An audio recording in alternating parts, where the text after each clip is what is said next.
Hey guys, Vern. Today I'm out for a ride and I drove I'd say about 30 minutes from my place in Valencia, and I went up into the hills and I was gonna make a little video out here, and then I get this phone call from Angela. She's at the shop and she's like, "Where are you?" And I'm like, "Well, I'm out here making a video. I need to get something done." I helped her get everything assembled at the shop, and I thought, okay, I'm gonna just go out here and finally make another video. And all of a sudden, I'm talking to her, and I said, "Okay, well, I'll see you later." And then somebody says, "Hey, Vern, where are you at?" And the voice sounded familiar, but I didn't know who it was. And guess who come to visit? Rick. If you guys remember, Rick, we seen him in Albania, and we did a bunch of traveling together. And then he ended up also going to Serbia, Montenegro, Turkey. And so he finally came back to the Philippines, and the last time he was here was in the 80s. He is a Navy guy, and he spent time up around Subic and those areas. So I'm going to reintroduce you to Rick, and we can kind of chat him and see what he's been up to and what he thinks about the Philippines finally returning. Let's go. Let's check it out. Hey, Vern. There he is. We rode up into the mountains together. So I came back, and we came back up the mountain together. So good to see you, Rick. Hey, Vern. Good to see you. You're looking good. You're looking thin. Hey, thanks. You look great. So Yeah, the camera always has me on 15 more pounds. oh no, not this time. It's a new lens. So You caught me eating peanuts. that's all right. So you're finally back in the Philippines after all these years, and how does it feel to be back? Well, one word is great. Hmm. It's nice to see not a lot has changed. Okay. It's a whole lot cleaner, definitely, from what I remember. There's trash, a lot of trash alongside the road is what I'm speaking about. It's definitely cleaned up. You don't see the trash. But it's the same Philippines. It's the same happy, smiling, nice people. From island to island, there's a little different vibe, I think. Okay. Some people probably argue against that. It's the way you see things. I see it as there's a different vibe. There's, like for example, Bohol, people are friendly, just not as friendly as Cebu or Negros. Okay. At least that's the way I saw it. So, but it's the same jeepneys, same food, same karaoke, same stray dogs. Not a lot's changed culturally, but and that's what I was hoping for. It's the same Philippines. Okay. So. So if you were to say the same thing about the U.S., if you were to leave there and come back, you couldn't say that, right? Because it's just everything's changed back home. Yeah, I remember the first time I was away, I was in the Navy. I was gone for 3 years. Mm-hmm. When speaking of the U.S., and after 3 years, I came back. I was stationed in Japan, Mm-hmm. and like there was a whole mess of different new cars, like the Geo, what was it, the Geo Tracker or something. Okay. And there were some other cars. I was like, what are these cars? What are all these different cars? Right. But yeah, things change in the U.S. an awful lot. Mm. Here, not so much. Mm. So I think people who've been here before and want to come back, that's what they're looking for. Right. They're looking for, they want the same thing, the same, that, it's comfort to them in Right. one way or another. I agree. So. Yeah, I'm the same way. Cool. Yeah. Well, that's great. Guys, look at that view. So we're above, well, actually above and up into the mountains past Valencia. This is where the power comes from for Cebu and also for Dumaguete. So the last time I remember, Rick, we were in Albania, and I was Shkodra. going to head over to Montenegro, and I was going to take the bus over there. And the pandemic stuff was still pretty heavy, and I wasn't sure if I was going to be able to cross over to the border. And you were going to hang out there for a while, and you were staying by one of the colleges, eating college food. I remember that. So how long did you stay there after I left, and then did you go right into Montenegro after that? So right after you left, well, not right after you left, a few months later, I went to Turkey. Oh, you did, right? And I spent 2 months in Turkey, Okay. which is absolutely amazing. And then I came back to Albania after that 2 months, because I still had 2 months left on my 1-year visa, because Albania is one of the few countries that allow you to stay for 1 year, Americans for 1 year. Right. And then you have to leave for 3 months, and that resets it, and you can come back for another year. Ah, So, but I had 2 months left, so I came back and finished it off. I stayed in the same place, the same cottage. I made real good friends with the owners there, okay. and they actually saved it for me Oh, wow. to come back. And then after Albania, I went to Montenegro. Okay. I took the bus there. I kind of followed in your footsteps, not intentionally, Okay. but that was just the next natural place to go. And Albania is definitely Montenegro is a really nice place to see. Mm-hmm. As the word describes, Montenegro, or mountainous, or dark mountains. It's very mountainous. I thought when I left Albania, I was going to see just more of Albania since it was bordered, but it's not. The scenery, It's the different. people, it's all completely different. Right, Yeah. right. So, right. and I stayed in a little town 10 miles south of Budva. I Okay. took the bus from Skodra, Albania Yep. to Budva, and then from there I took a taxi the 10 miles Okay. into a little town. I can't remember the little name of it right now. It's a little coastal town. And that's where I spent 3 months. I spent the entire 3 months there. And then after that, you went over to Serbia. Did you take the train there? From from Montenegro, the hotel I stayed in, I became really good friends with the owner and his wife. Okay. And Christmas in Serbia is January 7th. It's not December 25th. Really? I did So not know that. on little traffic up here. So on December 25th, I left with them to go to Serbia. Huh. And so I rode with them. I helped pay for the gas. We stopped at a few restaurants. So it was way better than Huh. taking a bus or any public transportation. And then from Serbia, Got a lot of trucks a going lot on. going on here. Yeah. So then from Serbia, the Philippines opened. I was right near my 3 months Okay. visa there. The Philippines opened. So I made plans to go back to the US for 30 days and resupplied and took care of a bunch of business and stuff. And I made it over here in March, the March after the February Philippines opened. And I've been here ever since, and no plans to leave. Now you landed from Manila, and where did you go? Did you go straight to Subic, or where did you go when you came back to the Philippines? So I stayed in Makati for Okay. 3 months. Okay. And while I was doing my SRRV, my special retirement visa, Oh, nice. getting all that taken care of. So I'm retired military, so it comes a lot easier. Okay. It's a whole lot cheaper. That's true. So from there, I literally logged on to Google Maps and expanded it as big as my laptop screen could go, and covered my eyes and poked my finger at somewhere, and it was Really? on Bohol. Oh my gosh. And I took a plane and went to Bohol. And Panglao, I stayed there on Panglao actually, which is a little island just south of Bohol. It's connected by a bridge, it's not far. And there, I stayed there for the past 6 months. Did you do the Lubak River cruise?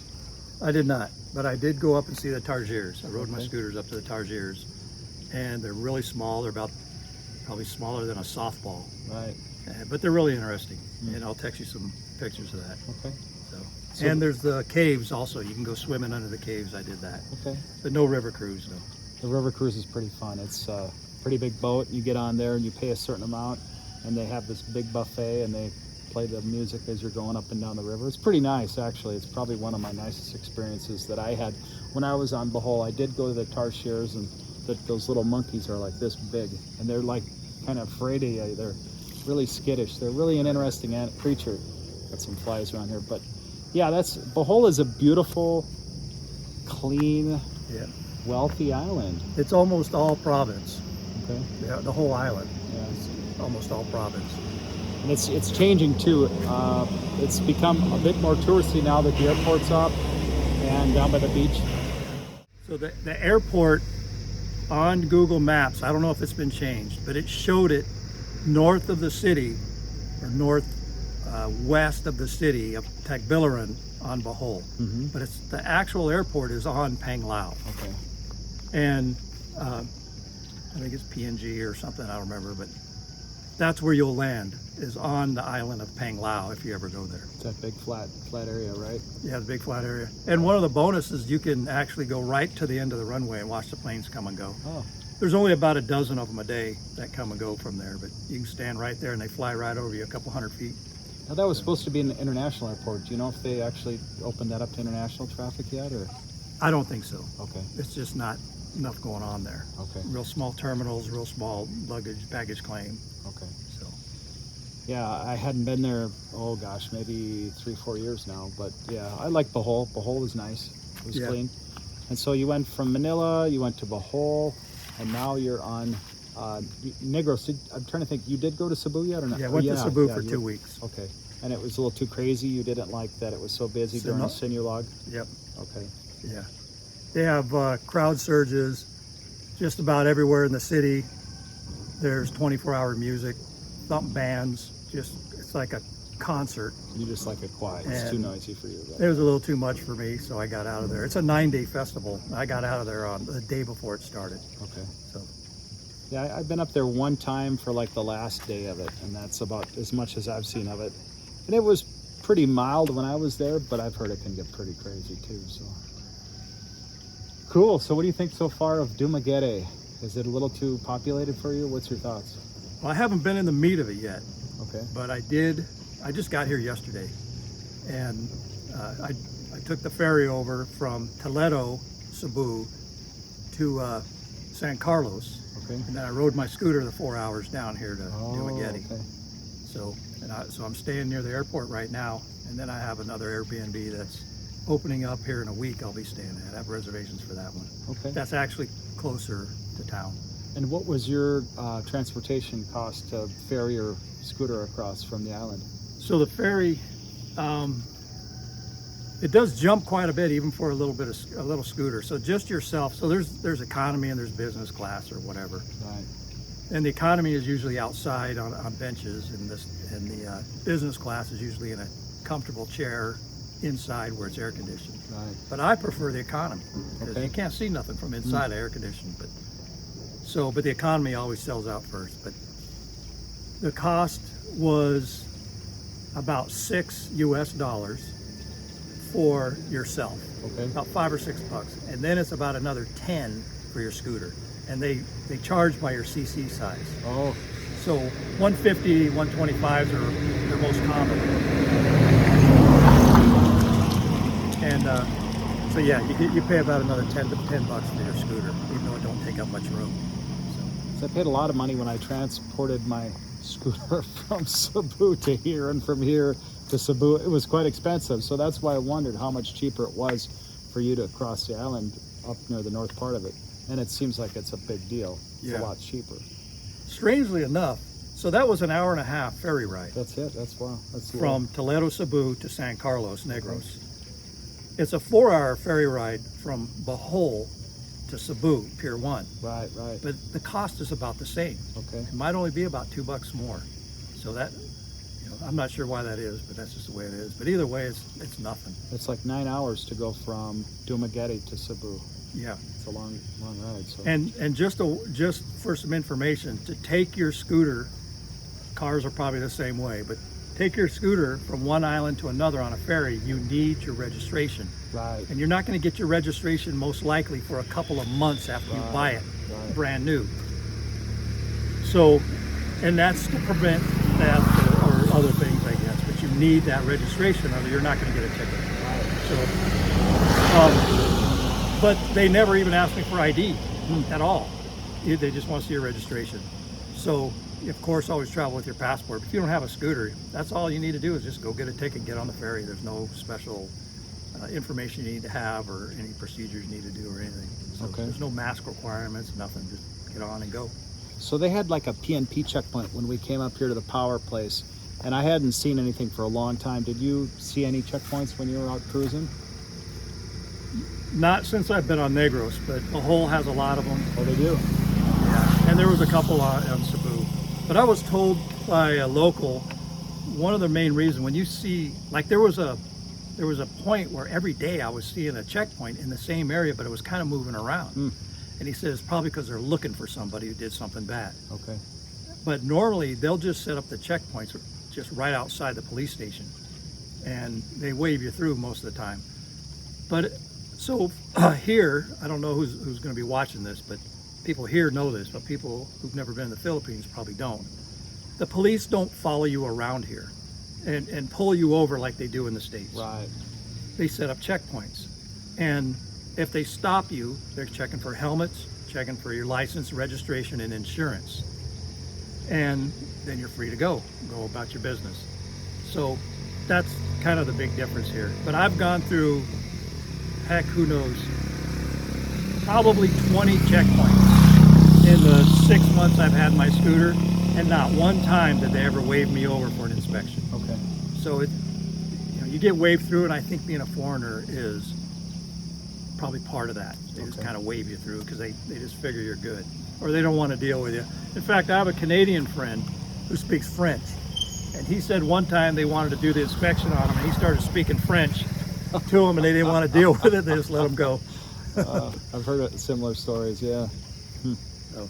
Hey guys, so we're gonna wrap this up. I need to get back to the store, check back in with Angela because I kind of left her high and dry working by herself. But Rick and I are gonna spend a little time catching up, maybe going out doing an adventure or two while he's here. So what are your plans now that you're back in the Philippines? Are you looking for a relationship? Are you just trying to feel it out and see where you fit in? What's your thoughts? No relationship yet, but in the future, yeah, maybe. Okay.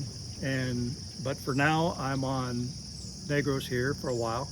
I have at least, I'm going to be a month in Dumaguete. Okay. And maybe longer. We'll see how it goes.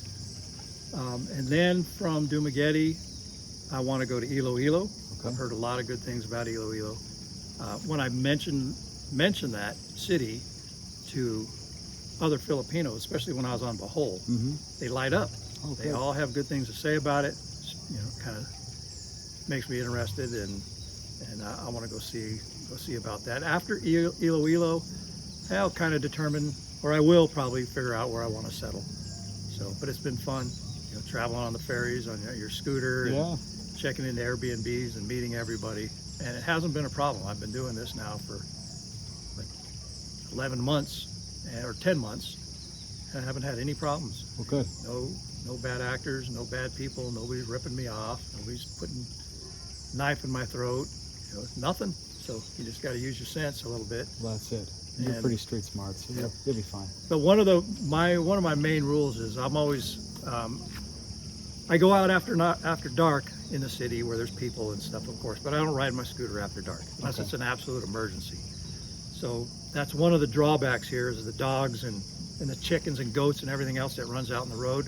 But the big thing is, for me, is a lot of the locals don't have headlights. Well, right. Their scooters or motorcycles are completely dark, and they're riding 100 miles an hour. Right. Not really 100, but you know what I'm saying. It's dangerous. It's not dangerous. Safe. Yeah. Running all over the street. So I just like to be off the scooter by dark. Yeah, I don't blame you. Why take a chance if you don't have to? Yeah. Cool. Well, it's good to see you, Rick. All right, man. And hopefully we'll bring you some more journeys, you guys. All right. See you next time. Have fun in the Philippines. More fun.